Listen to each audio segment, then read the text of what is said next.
Hello everyone, welcome to the class. My name is Amita Gaur and today we'll be continuing with the part 2 of your chapter Water Resources. Class 10th Geography का आपका chapter पढ़ रहे थे हम water resources. Part 1 हमने already cover कर लिया है. आज हम पार्ट 2 शुरू करने वाले हैं. राइट. सो पार्ट 1 में हमने क्या देखा कि वाटर स्कैरसिटी से रिलेटेड हमने चीजें देखी. पहले हमने देखा कि रीजन क्या है, क्यों हो रही है water scarcity. Quantitative and qualitative reasons देखे. देन वी अंडरस्टूड कि हाँ वाटर स्कैरसिटी तो है, तो अब कैसे कंजर्व किया जाए, क्या नीड है कंजर्वेशन की वो भी देखा. कैसे कंजर्व किया जाए, डैम्स के थ्रू. डैम्स क्या है वो देखा. डैम्स कैसे कंजर्व करेंगे उन चीज़ों के बारे में पढ़ा. राइट. सो एक बेसिक ओवरव्यू जो है हमने पार्ट 1 में कवर कर लिया है. जो बाकी की बची हुई चीज़ें हैं वो आज हम पार्ट 2 में इस लेक्चर में कंप्लीट करने वाले हैं. राइट. सो लास्ट लेक्चर में जो हमने देखा था, हमने बात करी डैम्स की. राइट. डैम्स जो है मल्टीपर्पस प्रोजेक्ट्स होते हैं, बहुत सारे वेरियस पर्पस सर्व करते हैं. इरिगेशन में हेल्प करते हैं. राइट. एग्रीकल्चर प्रॉस्पर होगा, इंडस्ट्रीज को हेल्प करेंगे, वाटर डिमांड्स को फुलफिल करेंगे, domestic supplies. Right.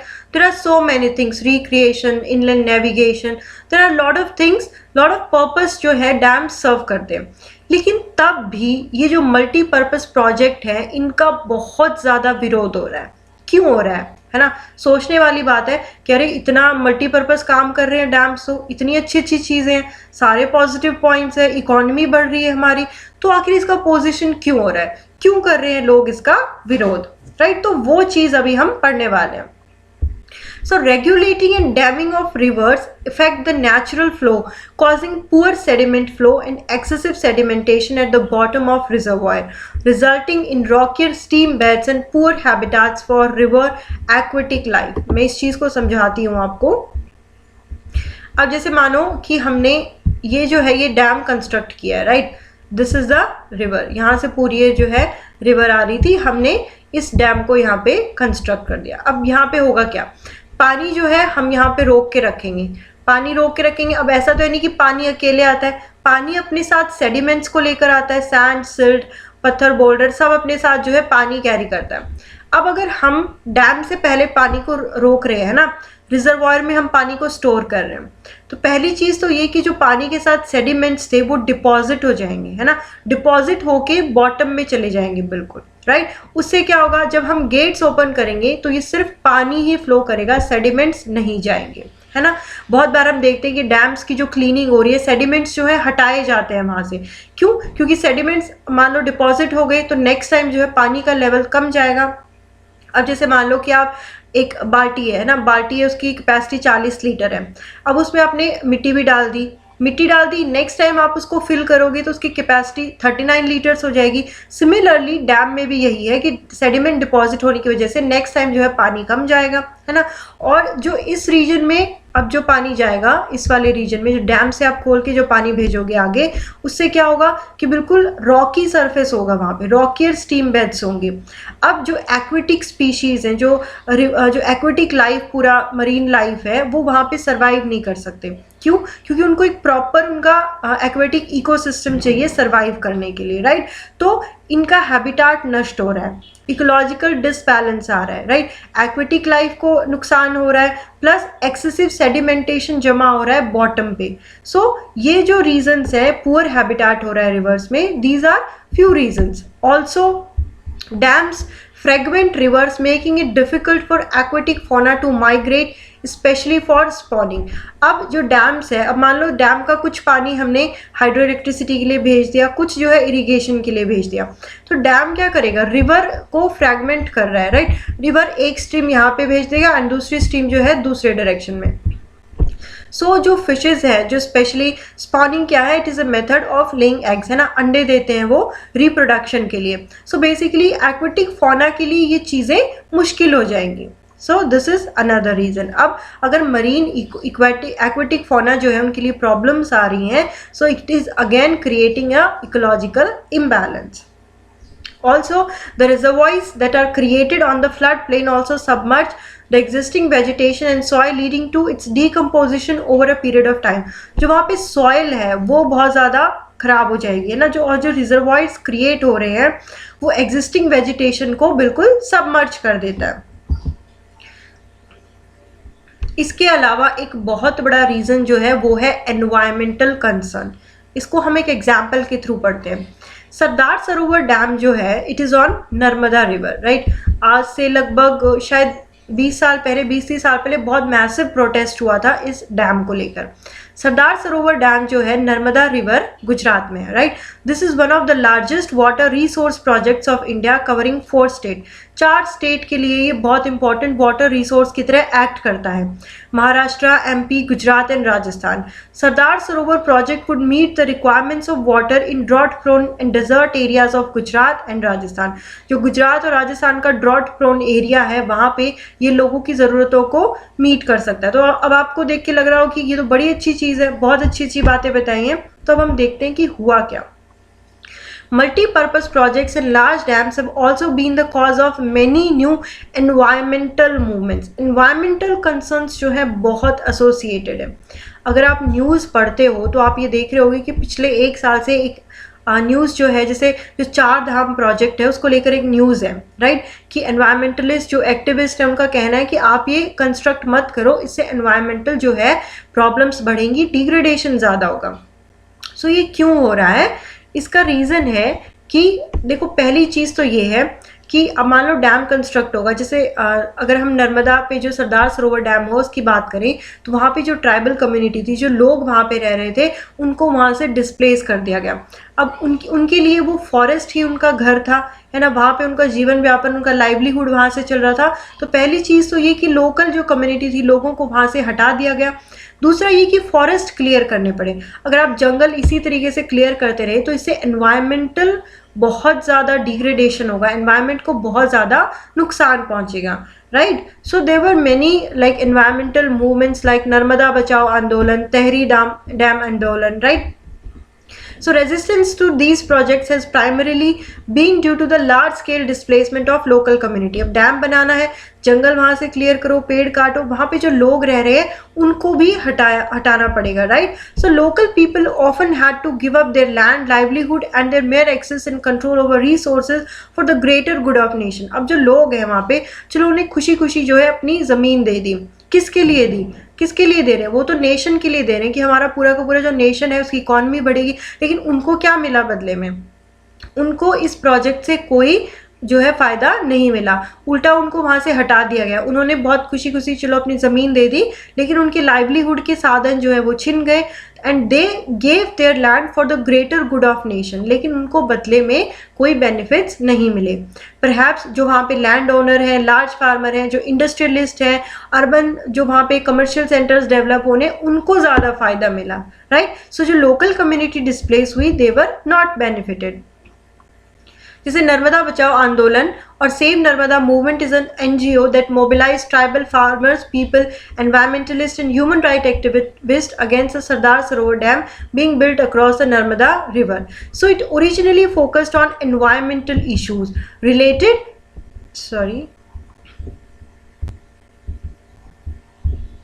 related to trees that would be submerged under the dam water. So जो डैम वाटर से जो फॉरेस्ट को नुकसान होना है, जो वाइल्ड लाइफ हमारी वहाँ पे है उसको नुकसान होना है, उससे रिलेटेड कंसर्न्स जो हैं ये लोग रेज कर रहे थे।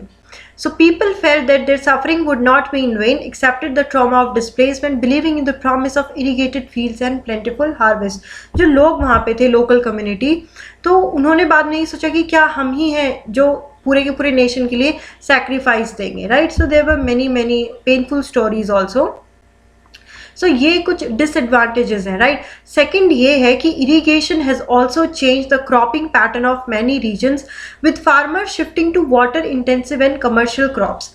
अब जैसे मैंने आपको बताया था कि पंजाब का जो रीजन है, हरियाणा, वेस्टर्न यूपी, यहाँ पे बहुत ज़्यादा वाटर इंटेंसिव क्रॉप्स होती हैं, जबकि ये रीजन जो है इन क्रॉप्स के लिए सूटेबल नहीं है। अब जैसे हम हमेशा वीट, पैडी ही ग्रो करेंगे जो कि वाटर बहुत ज़्यादा कंज्यूम करता है, तो इससे क्या होगा? इरिगेशन हम ज़्यादा कर रहे हैं, इससे और ज़्यादा वाटर टेबल कम होगा। तो हमें कुछ ऐसी क्रॉप्स पे शिफ्ट करना चाहिए जैसे बाजरा, जवार, जो ड्रॉट रेजिस्टेंट क्रॉप्स होते हैं जिनको पानी की रिक्वायरमेंट कम होती है। प्लस ये ज़्यादा से ज़्यादा इरिगेशन करने से क्या हो रहा है कि सैलिनाइजेशन ऑफ द सॉइल, राइट, कि सॉइल में सैलिनिटी बढ़ रही है, राइट, तो इससे सॉइल भी डिप्लीट हो रहा है। सो दोनों तरीके के यहाँ पे डिसएडवांटेजेस हैं। At the same time it is transform the social landscape, increasing the social gap between the rich land owners and landless poor. ये भी एक बहुत इंपॉर्टेंट है कि सोशल गैप बढ़ रहा है। अब मान लो जो प्रॉस्परस फार्मर है, जो अमीर फार्मर है और उसके पास तो ज़्यादा साधन है, ट्यूबवेल है अपना, मतलब बढ़िया बिल्कुल सिंचाई कर रहा है, इरिगेशन अच्छा चल रहा है सब, लेकिन जो गरीब किसान है उसके पास इतने रिसोर्सेज नहीं है, उसके पास सपोज लैंड भी नहीं है किसी के पास, तो ये सोशल गैप बहुत ज़्यादा बढ़ा रहा है कि एक के पास बहुत ज़्यादा रिसोर्सेज है, दूसरे के पास कुछ भी नहीं है। एक और एग्जांपल है, जैसे गुजरात में साबरमती बेसिन में फार्मर्स जो है वो प्रोटेस्ट कर रहे थे कि जो पानी आप यहाँ से ले रहे हो वो अर्बन एरियाज में दे रहे हो, तो हमें क्या मिला, right. So we are not getting benefited because of this. Also एक और चीज़ यहाँ पे है, इंटर स्टेट वाटर डिस्प्यूट्स। ये हम पढ़ते हैं ना कि फेडरलिज्म में पढ़ते हैं कि फेडरलिज्म को अंडरमाइन कौन करता है, ये चीज़ें अंडरमाइन करते हैं, इंटर स्टेट वाटर डिस्प्यूट्स। जैसे कावेरी रिवर पे है, कृष्णा गोदावरी पे है, बहुत फेमस ये इंटर स्टेट वाटर डिस्प्यूट्स है कि हर स्टेट जो ये चाहता है कि हाँ इस नदी का पानी मुझे ज़्यादा शेयरिंग मिले, राइट। सो इस तरीके से लेकर इंटर स्टेट वाटर डिस्प्यूट है। जैसे Krishna Godavari dispute is due to the objections raised by Karnataka and Andhra government, right. So दोनों गवर्नमेंट्स चाहती हैं कि हमें ज़्यादा पानी मिले। सो इस तरीके से जो है इंटर वाटर स्टेट डिस्प्यूट्स है, जो कि हमारे कंट्री के फेडरलिज्म के लिए बहुत ज़्यादा नुकसानदायक है। ये मैप आपको कुछ मेजर रिवर्स और डैम्स बता रहा है इंडिया के। तो यहाँ से स्टार्ट करो आप, इंडस, ये तो बहुत कम फ्लो करती है, right. Then we have Indus की ट्रिब्यूटरीज, झेलम, चिनाब, रावी, सतलज, ब्यास। तो सतलज ब्यास का जो पॉइंट है हमने यहाँ पे देखा, यहाँ पे क्या है, भाखरा नैंगल प्रोजेक्ट है, ये सलाल प्रोजेक्ट है, right. I think it's on Chenab, and here we have Tehri Dam, right? This is Ganga and Rihan Dam again, very controversial यहाँ पे भी। ये जो है ये है सरदार Sarovar dam on Narmada river, right? Here we have Gandhi Sagar and Rana Pratap. This is Chambal river, right? So यहाँ पे जो आप देख रहे हो कृष्णा and यहाँ पे Nagarjuna Sagar, Tungabhadra, right, Godavari and Kaveri, right. Kaveri is also again very disputed, interstate water dispute इस पे बहुत ज़्यादा है, कावेरी रिवर पे भी। सो ये जो आपको मैप है थोड़ा आइडिया दे रहा है बेसिक हमारे कि कौन कौन सी रिवर्स एंड डैम्स है, right. So moreover the big dams have mostly been unsuccessful in controlling floods at the time of excessive rainfall. Assam में आप हर साल देखो इतना मैसिव फ्लड्स आता है, बंगाल की भी अगर आप बात करो, असम में बेसिकली क्या है कि जो पानी ऊपर से आ रहा है, राइट, वो डैम्स में अब स्टोर कर दिया। फ्लड्स के टाइम पे अगर वो डैम से पानी रिलीज होगा तो और ज़्यादा फ्लड की सिचुएशन आ जाती है। तो एक्सेसिव रेनफॉल के टाइम पे डैम्स जो है वो फेल हो जाते हैं फ्लड को कंट्रोल करने में, right. The floods have not only devastated life and property but also caused extensive soil erosion. Soil deplete हो रही है, right? अच्छी soil नहीं होगी, अच्छा agriculture नहीं होगा. Sedimentation also meant that the flood plains were deprived of silt, a natural fertilizer, further adding on to the problem of land degradation. Again, soil erosion plus land degradation. So हम देख रहे हैं ना कि आप कितने न्यूमरस फैक्टर्स रिस्पॉन्सिबल हैं जो मल्टीपर्पज प्रोजेक्ट्स को अपोजिशन में बिल्कुल अपोज कर रहा है। ऑल्सो एक बहुत बड़ी चीज़ यहाँ पे ये है कि जो डैम्स होते हैं, मल्टीपर्पज प्रोजेक्ट्स जो है, they have a high chance of inducing earthquakes. जो मैंने बात की ना कि चार धाम प्रोजेक्ट जो है, इस पर बहुत ज़्यादा एनवायरमेंटल एक्टिविस्ट का कहना है कि आप इसे मत कंस्ट्रक्ट करो, अर्थक्वेक यहाँ पे बहुत ऑफन आएंगे, लैंडस्लाइड्स होंगी। ऐसा क्यों हो रहा है? जो डैम में पानी है, जो इतना भारी भरकम स्ट्रक्चर है रिजर्वायर का जहाँ पे पानी स्टोर्ड है, वो प्रेशर क्रिएट करता है लैंड पे। जब लैंड पे प्रेशर क्रिएट करेगा तो अर्थक्वेक आने की पॉसिबिलिटी जो है बहुत ज़्यादा बढ़ जाती है। तो इसीलिए ये जो बड़े बड़े डैम्स है, बड़े रिजर्वायर्स कंस्ट्रक्ट करे जाएंगे तो अर्थक्वेक ज़्यादा प्रोबेबिलिटी बढ़ जाएगी। ऑल्सो अगर जैसे कहते हैं ना कि बहता हुआ पानी तो अच्छा है, पर जो स्टेशनरी पानी, जो रुका हुआ पानी है, उसमें डिजीजेस पैदा होती हैं, पेस्ट, पोल्यूशन पैदा होगा, वाटर बॉर्न डिजीजेस पैदा होंगी। तो ये एक अलग सेपरेट कंसर्न है, राइट। तो यहाँ तक जो हमने पढ़ लिया ये था कि डैम्स, उसके प्रोज एंड कॉन्स। जो अगला टॉपिक है हमारा वो है रेन वाटर हार्वेस्टिंग पे। अब लोगों ने सोचा कि हाँ यार सही बात है, मल्टीपर्पज़ प्रोजेक्ट जो है उसके बहुत सारे डिसएडवांटेज है, तो क्यों ना कुछ ऐसा सोल्यूशन देखें जो फीजिबल हो, है ना। और रेन वाटर हार्वेस्टिंग से अच्छा क्या सोल्यूशन हो सकता है जो कि socio economically plus environmentally viable है, फीजिबल है। In ancient India, along with the sophisticated hydraulic structures, there existed an extraordinary tradition of water harvesting system. Ancient India से ही हमारे इंडिया में क्या है कि water harvesting system पे काफ़ी फोकस था. People had in-depth knowledge of rainfall regimes and soil types and developed wide-ranging techniques to harvest rainwater, groundwater, river water and flood water, right? तो लोग जो है उनके पास पहले से ही कहते हैं ना बहुत समझदार थे, समझ थी इतनी कि हमें ये चीज़ें कंजर्व करके रखनी है। जैसे हिल और माउंटेनियस रीजन्स में आप देखते हो कि डाइवर्जन चैनल्स बनाए जाते हैं, जैसे गुल्स और कुल्स, पर्टिकुलरली प्रीडोमिनेंटली वेस्टर्न हिमालयाज में देखा गया है एग्रीकल्चर के लिए।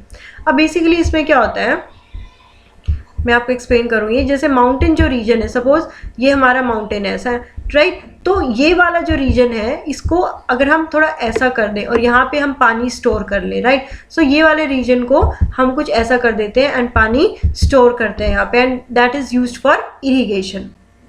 अगेन एक और प्रैक्टिस है roof top rain water harvesting की, जिससे कि रेन वाटर को स्टोर किया जाता है पर्टिकुलरली राजस्थान में to store the drinking water. In the flood plains of Bengal, people developed inundation channels to irrigate their fields.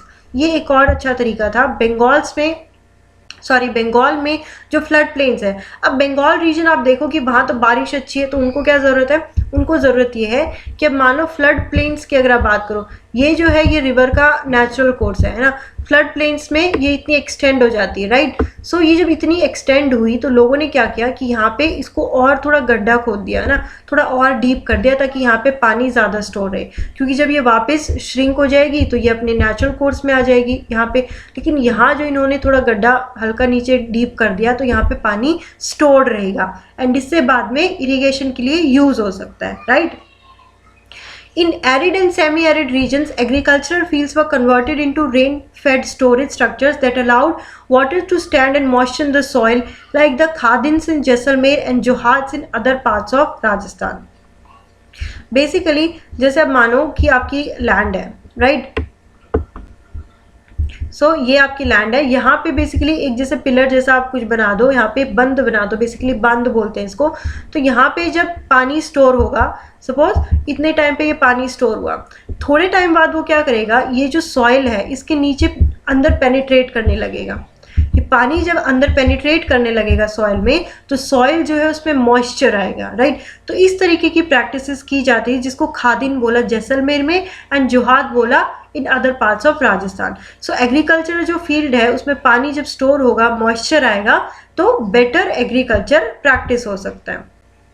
Again ये एग्जाम्पल आपका रिचार्ज थ्रू हैंडपम्प, जो रूफ टॉप है यहाँ पे आप रेन वाटर को कलेक्ट करो, देन यहाँ से पाइप से जो है पानी आएगा, प्लस ये ग्राउंड वाटर को रिचार्ज भी कर देगा एंड आप यहाँ से पानी यूज कर सकते हो। So this is recharge through hand pump. Again rooftop rain water harvesting, so recharge through abandon dug well, आप सेम प्रोसेस से यहाँ पे पानी जो है कलेक्ट हो रहा है, देन पाइप से आप इसको क्या कर सकते हो, वेल रिचार्ज कर सकते हो, कुएं में दे सकते हो, किसी टैंक में दे सकते हो। तो ये अलग अलग तरीके से आप रेन वाटर को हार्वेस्ट कर सकते हो।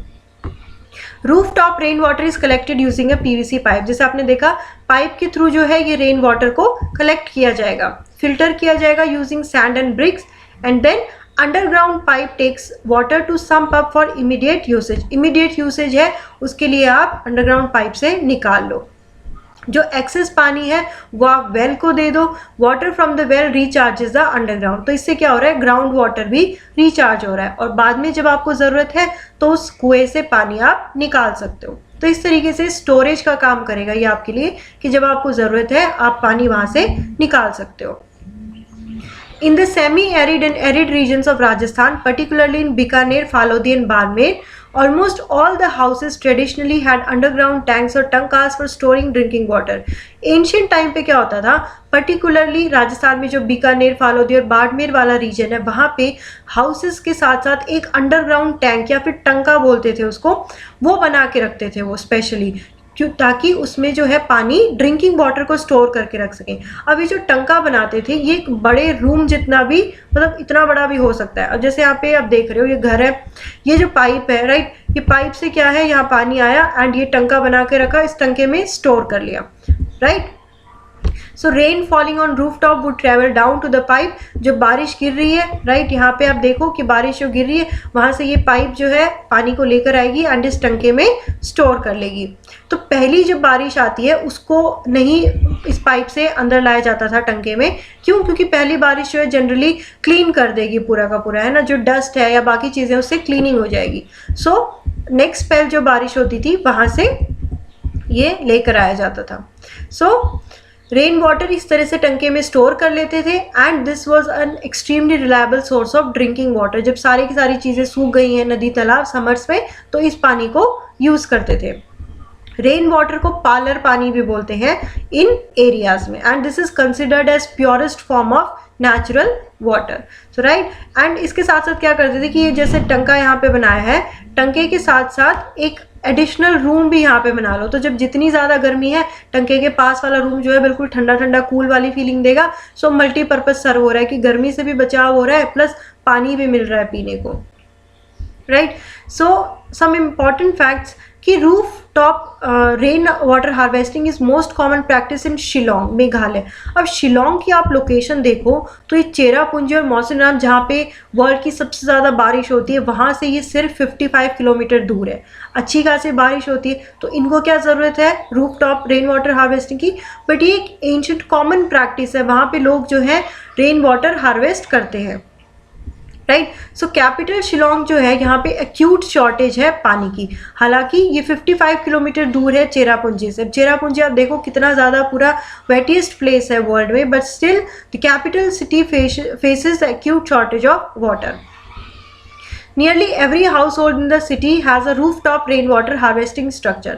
So 15 से 25% जो है टोटल वाटर रिक्वायरमेंट इन घरों की ये रूफटॉप वाटर हार्वेस्टिंग से ही पूरी होती है, right. So this is a very good common practice which is followed in Shillong. Again western Rajasthan में हमने देखा था, लेकिन अभी रिसेंट क्या है कि इतना ज़्यादा वहाँ पे रेन वाटर हार्वेस्ट नहीं करते। क्यों नहीं करते? क्योंकि वहाँ पे इंदिरा गांधी कैनाल आ गया।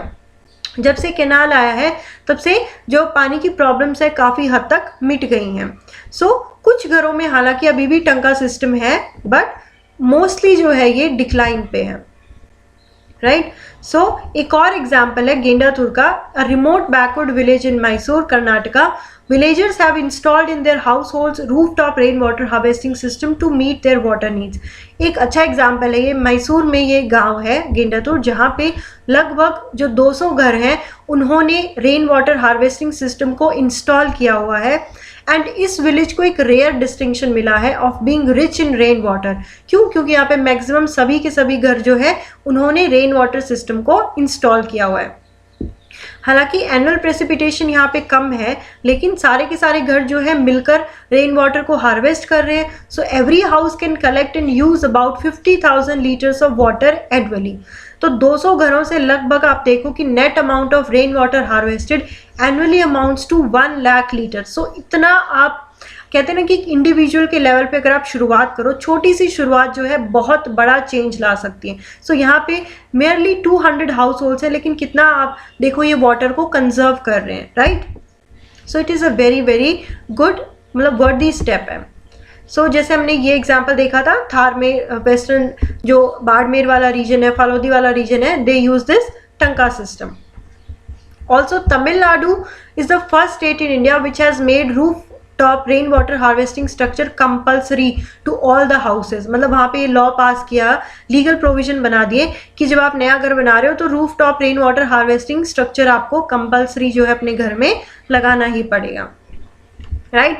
So here we are coming towards the last topic which is bamboo drip irrigation. हमने ड्रिप इरिगेशन की बात की कि थोड़ा थोड़ा पानी जो है वो यूज होना चाहिए सिंचाई में, ऐसा नहीं कि बिल्कुल भर के आप पानी रखो तो उससे तो पानी वेस्ट हो रहा है।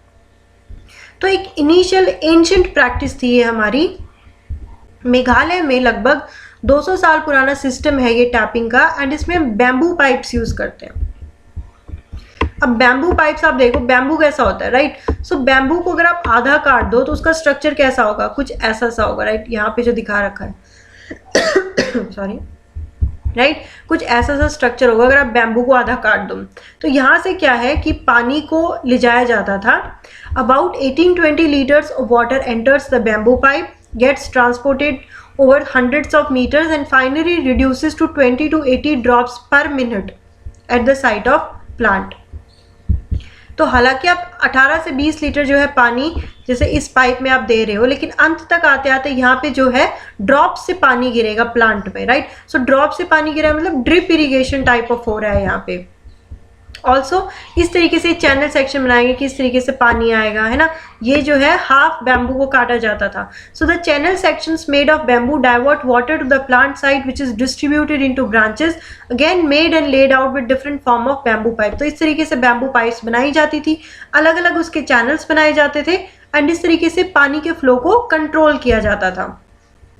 अब जैसे पाइप अगर रोड से पास कर रही है तो उसको ऊपर थोड़ा हाइट से ले लो कि यहाँ से जो है पानी ऐसे फ्लो करके चला जाएगा, लेकिन जहाँ पे अंत में जाएगा वहाँ से बूंद बूंद होकर ही गिरेगा। सो ये सारी प्रैक्टिस जो थी एक एंशिएंट प्रैक्टिस फॉलो करते थे। Also reduce channel sections and diversion units are used at the last stage of water application, कि जो चैनल सेक्शन है उसको थोड़ा कम कर दो, डाइवर्जन कर दो, राइट? इससे क्या होगा कि पानी डाइवर्ट होगा एंड धीरे धीरे फ्लो करेगा। So the last channel section enables water to be dropped near the roots of plant. So इससे क्या हो रहा है, बूंद बाय बूंद करके पानी मिल रहा है। तो ये एक अच्छी प्रैक्टिस जो है मेघालय में 200 old year custom है ये, right? So here we have finished your chapter which is water resources. I hope आपको एक चीज़, एक इंसाइट तो मिला होगा कि पानी हमारे लिए कितना ज़रूरी है। We should all practice to conserve water, है ना? इंडिविजुअल लेवल पे अगर शुरू करेंगे तभी हम एक बहुत बड़ा चेंज जो है ला सकते हैं, राइट? सो मिलते हैं अगले क्लास में। Thank you for the class.